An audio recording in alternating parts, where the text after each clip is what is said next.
Pertamanya, marilah kita merafakkan kesyukuran kepada Allah Subhanahu Wa Taala kerana kita dapat bersama-sama pada malam ini dalam satu siri ceramah bersempena dengan pelancaran gerak kerja jentera Majlis Tindakan DUN peringkat PAKA yang kita harapkan dalam PRU ke-15 nanti, insya-Allah wa biiznillah, dengan izin Allah Subhanahu Wa Taala, kita akan terus tahan kerajaan ini dan kita tidak menjadi kerajaan sepenggal seperti mana yang dimomokkan oleh UMNO Barisan Nasional.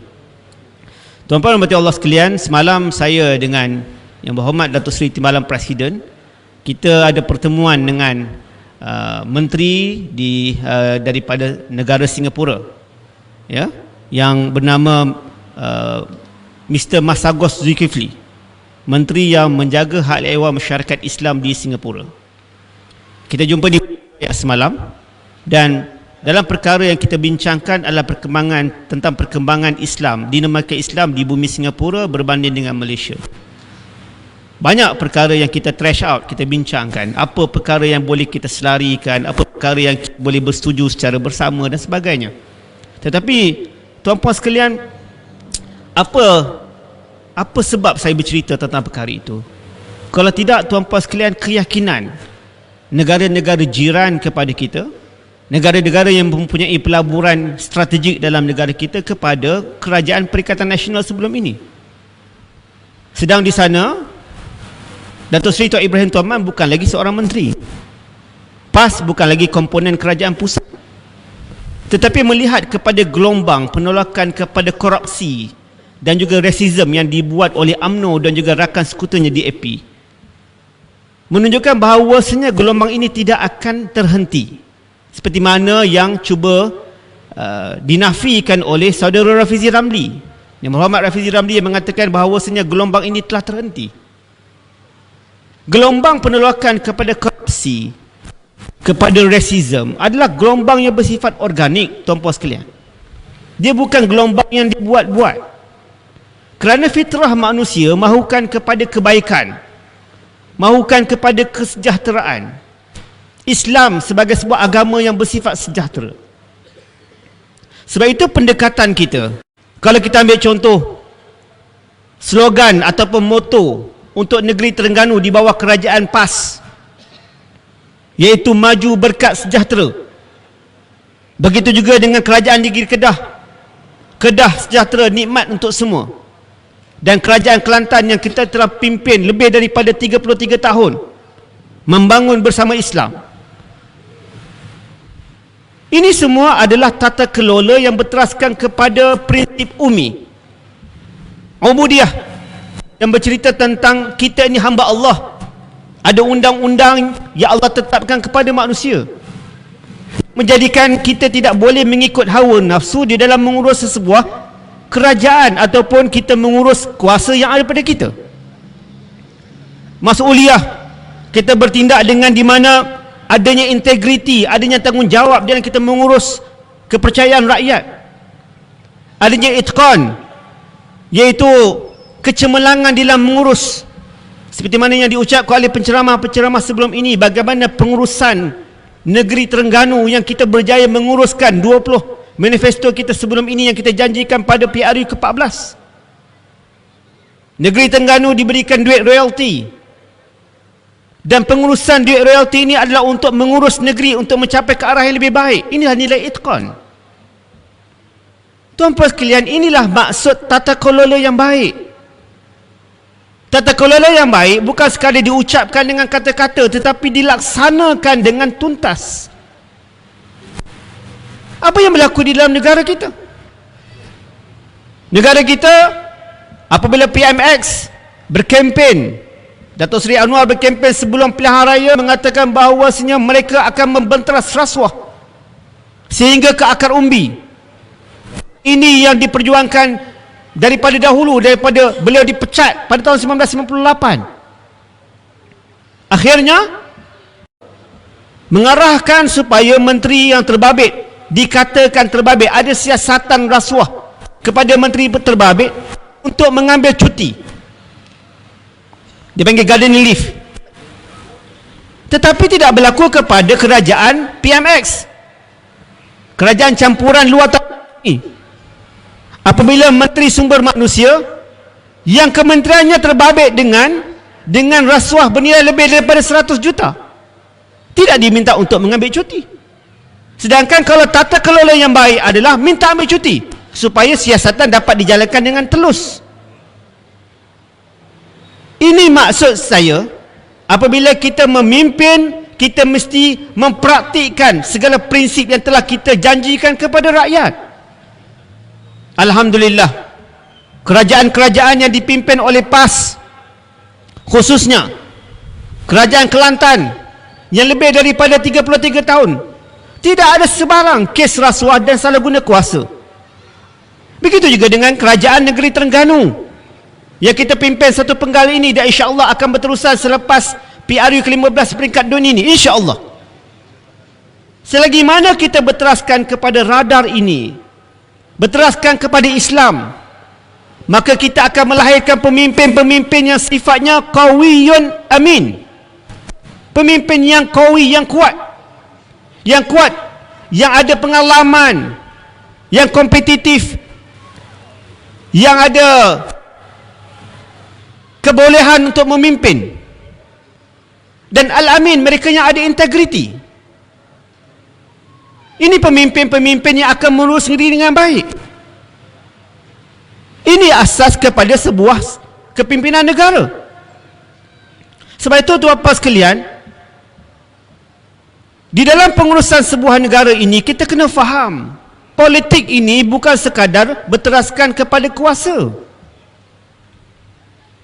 Kalaulah politik ini berteraskan kepada kuasa, maka berlakulah apa yang berlaku kepada kerajaan madani luar tarbi'i ini. Sebelum pilihan raya, dijanjikan pelbagai perkara, sehingga sanggup bersumpah dengan nama Allah, wallahi, wabillahi, watallahi, tidak akan ada kerjasama dengan Anwar dan juga DAP. Tetapi akhirnya, demi kuasa, tidak ada kiblat kepada agama, boleh bergabung selepas pilihan raya atas alasan kerajaan perpaduan. Tuan-puan sekalian, kalau kita nak mengambil asas yang sama, kami dahulu yang dijemput untuk masuk dalam kerajaan perpaduan ini. Kami yang mula-mula dijemput masuk dalam kerajaan perpaduan ini. Pada mulanya kami ada 115. Kemudiannya ada masalah teknikal yang menyebabkan berkurang. Akhirnya timbul isu kerajaan perpaduan. Kita dijemput. Kita menolak dengan baik, kerana kita menganggap prinsip kita untuk kita tidak bersama mereka yang berkait dengan rasuah. Mereka yang ekstrim. DAP adalah parti yang ekstrim. Kita berjuang berteraskan agama. Kalau kita berjuang tidak berteraskan agama, kita menggunakan prinsip akal semata-mata, inilah yang berlaku. Tuan-puan sekalian, bila orang kata PAS menunggang agama, PAS menggunakan agama, ada banyak isu di luar sana, pelbagai isu. Kenapa isu agama juga yang ditekankan? Semua permasalahan di dalam dunia ini, jawapannya ada pada agama. Islam telah memerintah lebih daripada 1000 tahun, 3/4 dunia. Pastinya ada solusi-solusi yang sepatutnya, yang kita boleh hybridkan, yang kita boleh adaptasi dalam pemerintahan negara kita, dalam berdepan dengan suasana ekonomi global yang cukup membarah. Tuan-puan sekalian, kita telah merasa nilai ataupun merasa pengalaman memimpin negara. Walaupun pada jangka masa yang singkat, kita bersama dengan kerajaan PN, Perikatan Nasional, apabila kita mengurus dengan menggunakan prinsip agama, kita mengurus dengan tata kelola yang baik, alhamdulillah, walaupun dalam suasana COVID-19 yang di mana tidak ada mana-mana pemimpin dalam negara ini yang ada pengalaman menguruskan negara dalam wabak yang begitu serius, wabak yang melanda seluruh negara, tetapi alhamdulillah, Kerajaan Perikatan Nasional yang diketuai oleh Tan Sri Muhyiddin Yassin telah dapat menguruskan kerajaan itu dengan baik dan mendapat pengiktirafan dunia. Bukannya kita masuk bakul angkat sendiri, mendapat pengiktirafan dunia. Rakyat tenang. Kita masuk dalam suasana seperti darurat. di kuarantin, diduduk di rumah. Pelbagai bantuan yang diberikan, pakej-pakej rangsangan ekonomi yang diberikan oleh kerajaan sehingga membawa kepada jumlah yang cukup besar, lebih kurang 600 bilion. Semata-mata untuk memberi kemudahan kepada rakyat kerana sedang berdepan dengan krisis. Maka pemimpin-pemimpin kena berani membantu rakyat. Dan kita tahu mana-mana kerajaan yang timbul menang selepas PRU ke-15 akan berdepan dengan krisis ekonomi global. Ini bukan satu rahsia. Maka apabila telah diberikan kerajaan kepada PMX dan sekutu-sekutunya, inilah waktunya kamu fokus menyelesaikan masalah rakyat, bukan sibuk berpolitik sana sini, menyerang, mendakwa, membawa ke mahkamah dan sebagainya. Saya pun tak faham. Barangkali mereka ni masih merasakan bahawa mereka ini pembangkang lagi, bukan lagi kerajaan. Sewajarnya apabila telah diberikan kepercayaan untuk memimpin, perlu ada formula-formula ataupun pakej rangsangan yang perlu diberikan kepada rakyat. Ini tidak. Terbaru, bila kita dikejutkan dengan infografik daripada JECOM yang mengatakan isi rumah satu keluarga cukup untuk membelanjakan, untuk beli makanan untuk sebulan dengan nilai RM400 sahaja. Saya nak tanya orang pakar, siapa yang boleh pakai RM400 sebulan untuk makanan sepanjang bulan? Mana? Saya nak tengok, siapa makan apa kita? RM400. Dia kata satu keluarga cukup RM400. Maknanya tuan-puan sekalian, mereka masih lagi tidak mempercayai bahawa rakyat sedang menderita di bawah. Mereka ada denial syndrome, menafikan bahawa rakyat sedang susah. Tuan sekalian, kami ahli parlimen, alhamdulillah Allah Ta'ala berikan kemenangan kepada kami daripada PN seramai 74 orang. Sepatutnya 78, tapi 4 lagi loncat di Sabah. Tak apalah, yang berlaku telah berlaku. Kami ahli parlimen pembangkang tidak diberikan peruntukan daripada kerajaan, walaupun sekupang. Apakah ini tata kelola yang baik? Ini adalah kezaliman kepada ahli parlimen pembangkang. Dia kata kalau nak, kena ikut janji, kena buat perjanjian. Sedangkan kita di Kedah, sebagai satu contoh, kita beri peruntukan yang sama rata kepada semua ahli parlimen walaupun mereka itu daripada pembangkang. Itu tata kelola yang baik, tidak ada sebarang syarat. Dalam keadaan kami tidak ada peruntukan, kami turun berjumpa dengan rakyat. Rakyat susah tuan-puan sekalian. Ni baru-baru ni mendapat result SPM. Alhamdulillah, ramai yang berjaya kalangan orang Melayu, orang kampung. Dapat 8A, dapat 9A, dapat 11A, straight A. Orang kampung nak belajar universiti, duit tak ada. Jumpa ahli parlimen, macam mana YB boleh bantu tak? Kita kata kita tak ada peruntukan. Tak apa, hantar surat, kita usahakan. Kita telefon kawan-kawan, boleh tak bagi sikit duit, bagi sikit duit, tolong. Kawan-kawan kami bukan tokek judi tuan-tuan sekalian. Orang kata kita dapat duit daripada tokek judi, mana ada? Kalau tokek judi itu bantu kami sewaktu PRU ke-15, sekarang juga mereka akan bantu. Tetapi saya call siapa? Kawan-kawan yang kerja di laut, kawan-kawan yang kerja di Kertih, di Paka. Kawan-kawan ni yang bagi sikit duit, 200, 300. Bagi duit tu apa? Untuk bantu mereka yang susah. Ini tata kelola yang sedang dibuat oleh PMX. Dikala rakyat memberikan kepercayaan kepada ahli parlimen ini untuk memimpin mereka di kawasan parlimen masing-masing, termasuk di Dungun, tetapi kami dizalimi, tidak diberikan sebarang peruntukan. Sebab itu tuan-puan sekalian, saya merumuskan kerajaan luar tabii ini dengan 5P. Orientasi kerajaan ini, pendekatan kerajaan ini, pembawakan kerajaan luar tabii ini adalah pada 5P. P yang pertama, mereka kerajaan penakut. Penakut. Terbaru, Menteri Komunikasi Bila dia buat live TikTok, biasalah bila kita buat live TikTok ni tuan-tuan sekalian, bukan sekadar daripada kerajaan, daripada kami pun. Bila kami buat live TikTok, akan ada haters, akan ada orang tak suka, biasalah kena kritik. Tapi bila dia kena kritik, dia koyak. Dia kata, siapa kritik saya, siap, nanti akan ada kereta polis depan rumah. Kau ada? Boleh buat begitu? Biasalah kena kritik. Apatah lagi tular gambar ataupun video beliau naik basikal dekat dalam ofis. Naik basikal dalam ofis, tuan-tuan sekalian. Kita bayar gaji dia pakai taxpayers money, pakai duit orang yang membayar cukai pendapatan kepada dia, supaya dia bekerja, bukannya main basikal dalam ofis. Ini Menteri PH ni,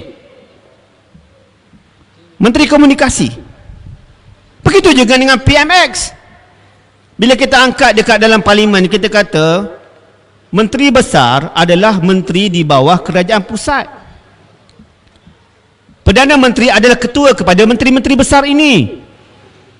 Maka apabila menteri besar nak jumpa Perdana Menteri kena terima walaupun dia daripada menteri besar pembangkang. Menteri besar Kedah banyak kali nak jumpa dengan Perdana Menteri, dia tak nak jumpa. Dia kata, saya dah jumpa menteri besar daripada Terengganu, saya dah jumpa menteri besar daripada Kelantan, saya dah jumpa menteri besar daripada Perlis. Mereka semua beradab. Menteri besar Kedah tak beradab. Allahu Akbar. Sedangkan menteri besar Kedah dan kerajaan negeri Kedah telah membuat semua perkara, prosedur untuk berjumpa dengan seorang Perdana Menteri. Hantar surat. Nak jumpa Perdana Menteri ini, tuan-puan sekalian, bukan macam jumpa mamak pesembur dekat warung. Dia ada sekretari dia, dia ada surat dia, dia ada prosedur dia. Itulah adabnya. Adapun sewaktu kita berkempen, berceramah di pentas politik, kita tak bawa posisi kita sebagai menteri besar. Di pentas politik kita adalah jawatan sebagai jawatan parti.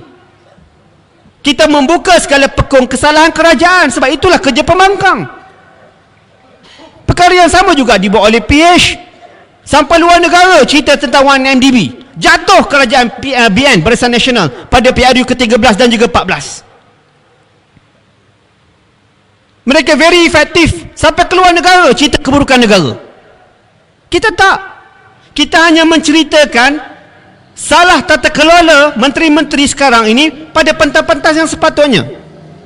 Adapun bila kita berbicara tentang pengurusan sebuah negeri, maka ia adalah hubungan Perdana Menteri dan Menteri Besar.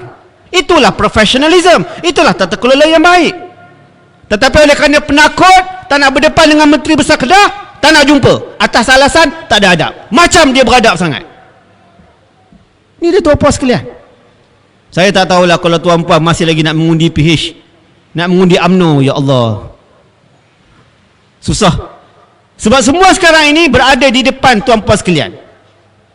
Yang kedua, mereka ini adalah pembohong. Kita ambil contoh. Menteri Perdagangan Dalam Negeri dan Kos Hidup menafikan kenaikan harga pasaran dan menyatakan semuanya dalam keadaan terkawal. Jawapan itu ada pada pasaran di bawah. Kita yang merasa bila kita beli barang mentah. Sebab itu saya katakan tadi, bila Jcom buat satu infografik yang mengatakan RM400 cukup untuk isi rumah membeli barang keperluan untuk sebulan, semua yang baca infografik itu menghentam Jcom dan juga kerajaan. Sehingga menterinya terpaksa beritahu, ya kami minta maaf, mungkin infografik itu nampak macam cuai sikit dan sebagainya. Sampai terpaksa mengaku salah. Ini kerajaan yang sedang memimpin kita sekarang. Begitu juga dengan isu terbaru tentang hutang Felda. Pembohong.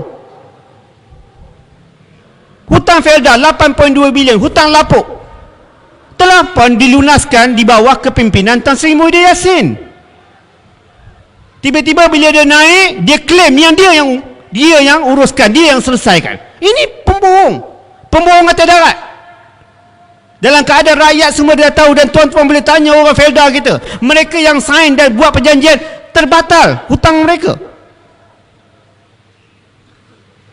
Dan saya harapkan semua rakan-rakan kita di Felda, generasi pertama, generasi kedua, generasi ketiga, mohon untuk jatuhkan lagi kerajaan ini, maintain, kekalkan kerajaan Terengganu ini khususnya, supaya kita tunjukkan kepada Datuk Seri Anwar bahawasanya kamu nak menipu kami, tapi kami tahu kamu sedang menipu. Ini kerajaan P yang kedua, pembohong. Ketiga, tuan-puan sekalian, mereka ini kerajaan pelawak.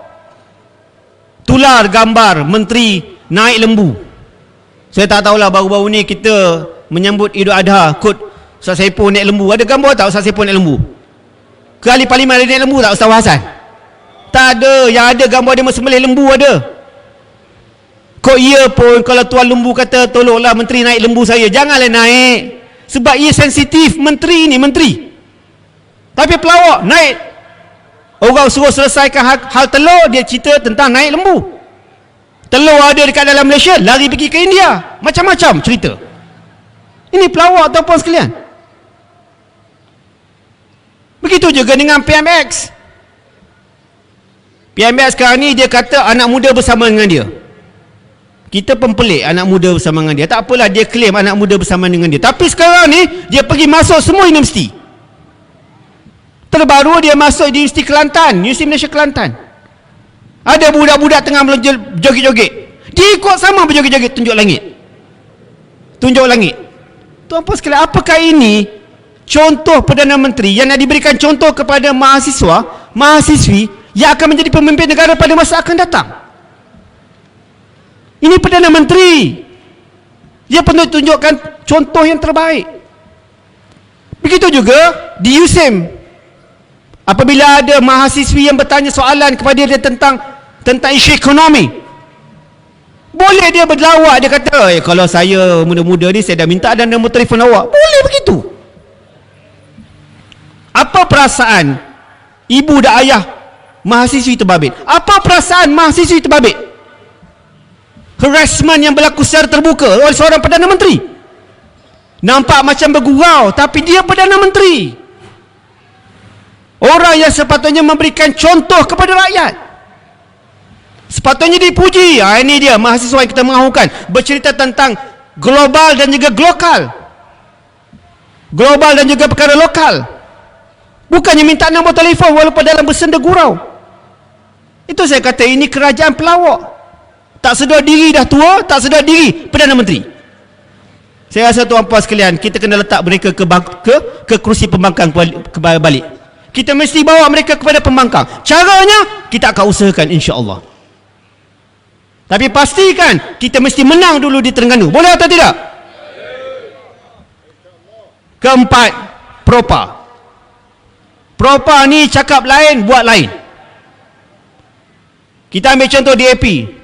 DAP sebelum PRU ke-15 dia kata apa? Tak boleh sama sekali Menteri Kewangan satu posisi dengan Perdana Menteri.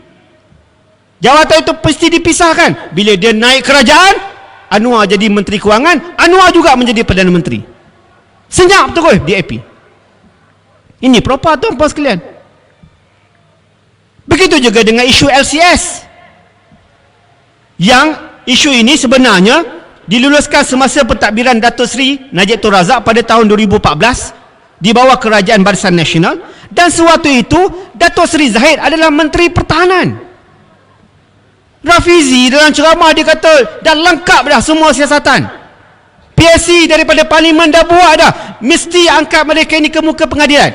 Masuk jadi kerajaan, senyap tentang isu LCS. Senyap tuan-puan sekalian. Tak bawa pun isu LCS untuk dibentangkan di dalam Parlimen. Dan yang paling merusingkan kita, ditambah pula kos LCS. Berbilion duit ringgit rakyat.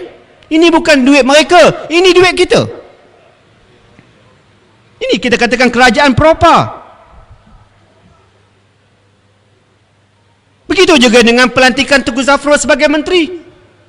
Kalau kita dengar video daripada Datuk Seri Anwar, dia kata dia takkan bawa masuk Zafrul sebagai menteri. Mulai-mulai ada bila menang, Zafrul menjadi menteri. Saya nak katakan, ini maksud mereka yang Propa, cakap tak serupa bikin. Dan apakah mereka-mereka ini bila membentangkan, cuba membawa pelabur dalam negara ini, pelabur-pelabur boleh percaya kepada mereka? Dalam keadaan timbalan Perdana Menteri adalah seorang yang telah didakwa dengan 47 pertuduhan rasuah. Mana ada pelabur yang berani nak melabur, tuan-puan sekalian? Ini bukan ketidakstabilan politik, ketidakpercayaan. Dia panggil trust deficit kepada kerajaan luar tabi'i madani ini, menyebabkan tak masuk. Bukan ketidakstabilan politik, sedangkan mereka ada two-third majority dalam parlimen. Apa yang tak stabilnya? Yang kelima, tuan-puan sekalian, pemfitnah. DAP menuduh PAS. Dia tuduh saya juga. Dia kata kita ini bawa isu 3R yang dinyatakan oleh sahabat saya, Ketua Penerangan Bersatu sebentar tadi. Tuan-puan sekalian, tuan-puan boleh rujuk sejarah negeri Terengganu. Siapa yang berlawan dengan Sultan kalau tidak UMNO Barisan Nasional? Yang boleh kata Sultan natang, siapa kalau tidak UMNO Barisan Nasional? PAS tidak pernah bertembung dengan Sultan. Kita tidak membawa isu bangsa. Kita beritahu kita menerima Jusoli dalam keadaan walaupun pada hakikatnya pada waktu itu kita tidak menerimanya, tetapi perkara yang berlaku telah berlaku. Apabila berlakunya kemerdekaan, mereka yang duduk di bawah payung kemerdekaan adalah rakyat Malaysia. Kita mengakui perkara itu walaupun hati kita sakit, tetapi itulah demokrasi berparlimen dan raja berperlembagaan. Kita mengakui bahawasanya Malaysia ini masyarakat majmuk, dan kita mengakui dalam masyarakat majmuk ini Melayu 70%, yang lain bangsa-bangsa lain. Maka tidak salah untuk kita mempertahankan segala hak Bumi Putra yang termaktub di dalam perlembagaan. Perkara 153 yang bercerita tentang hak keistimewaan Bumi Putra orang Melayu. Salahkah kita berjuang perkara itu? Perkara itu termaktub di dalam perlembagaan. Yang salahnya ialah mereka yang memperjuangkan kesamarataan dalam bentuk Malaysia yang dibawa oleh DAP yang tidak pernah berubah. Tuan-puan sekalian, ini 5P yang saya nampak orientasi kerajaan luar tabi'i madani ini. Sebab itu, tuan-puan sekalian, pesanan saya kepada tuan-puan, khususnya kepada jentera kita, sebab malam ni kita melancarkan jentera. Kepada jentera-jentera kita, jangan terlalu overconfidence. Walaupun alhamdulillah kalau tuan-puan tengok dekat sosial media ini, kebanyakan rebuttal ataupun penafian ataupun perlawanan di antara kerajaan dengan rakyat sekarang ini berlaku secara organik. Dia bukan dibuat oleh parti-parti sahaja, tetapi dia organik. Orang biasa dah buat TikTok sebagainya untuk lawan kerajaan, sebab mereka dah tak puas hati lama dah dengan kerajaan. Tetapi kita jangan overconfident. Kita mesti bekerja. Kita ada kurang lebih sebulan lagi untuk bekerja. 12/8 adalah harinya. Kita kena pastikan pengundi-pengundi luar balik. Pujuk mereka untuk balik. Pujuk anak-anak muda, jangan boring, jangan bosan. Kadang-kadang anak muda ni bila dia kata hari tu saya dah undi dah PN, saya dah undi dah PAS, kita dah menang dah, tiba-tiba tak dapat jadi kerajaan, gitu dia akan kata rugi, penat, malas nak balik. Kita jangan begitu. Kita kena pujuk mereka untuk balik. Jangan overconfidence. Walaupun kita nampak setakat ini alhamdulillah rakyat bersama dengan kita. Yang kedua, untuk semua jentera, saya memohon supaya dalam keadaan kita berusaha secara fizikal ini, jangan lupa kita mesti yakin kepada Allah Subhanahu Wa Taala. Ingat, kita kena ingat yang kemenangan ini datangnya daripada Allah Subhanahu Wa Taala. Wa man nasru illa min indillahil azizul hakim. Tidak datangnya kemenangan daripada Tuhan yang Maha Perkasa lagi Maha Bijaksana. Kita mesti menjemput kemenangan itu datang. Sebab itu Sayyidina Umar dia pesan kepada Sa'ad bin Abi Waqqas dalam pembukaan Parsi. Dia pesan 3 perkara. Pertama, bertakwa kepada Allah. Sebab bila kita bertakwa kepada Allah, kita boleh lawan tipu daya musuh kita. Ni kerajaan Madani ni, apa tipu daya dia tak akan buat dalam jangka masa 28 hari lagi ni. Macam-macam tipu dia akan buat. Macam-macam perkara dia akan bagi kepada rakyat. Untuk camouflage, untuk memalsukan kegagalan mereka memerintah selama 7 bulan ini. Jadi kita perlu bertakwa kepada Allah. Kita yakin Allah Ta'ala akan memadamkan tipu daya mereka. Kedua, jangan buat maksiat. Kalau kita buat maksiat, kemenangan itu tidak akan datang. Ketiga, kita dalam berdepan dengan kerajaan pusat. Walaupun kita memimpin caretaker government di peringkat negeri Terengganu, ingat kita berlawan dengan kerajaan pusat. Mereka ada semua jentera. Maka jangan berbuat maksiat, kerana dengan itu kita akan kalah. Ini pesan Sayyidina Umar kepada sahabat Abi Waqqas. Jadi kita kena pastikan siang kita bekerja bersungguh-sungguh, malam jangan lupa bangun bermunajat kepada Allah untuk mendapat kemenangan daripada Allah. Kepada rakan-rakan pendukung, penyokong dan kawan-kawan daripada mereka yang simpati kepada UMNO dan PH sebelum ini, yang telah tertipu dan dikhianati oleh janji-janji manis PRU ke-15, kami menyeru kepada anda semua untuk terus berikan undi kepada PAS dan Perikatan Nasional. Kerana insya-Allah kami akan melaksanakan janji manifesto kami khususnya di Terengganu ini, dan insya-Allah kami akan membalaskan pemimpin-pemimpin yang ada sifat qawi, ada sifat amin, yang mempunyai tata kelola yang baik insya-Allah. Dan mudah-mudahan dengan itu kita akan terus mengekalkan kerajaan negeri Terengganu ini maju berkat sejahtera, dan insya-Allah kita akan menjemput kerajaan-kerajaan baru di bawah PN, sama ada daripada Negeri Sembilan, sama ada daripada Selangor, sama ada daripada Pulau Pinang, semuanya dengan izin Allah Subhanahu wa taala. Maka dengan itu tuan-puan sekalian, kita berdoa, kita berusaha dan kita bertawakal kepada Allah, mudah-mudahan kemenangan bersama dengan kita. Aku qauli hadza wa astaghfirullah li wa lakum. Wassalamualaikum warahmatullahi wabarakatuh. Takbir, takbir, takbir. Allah walillahil hamd.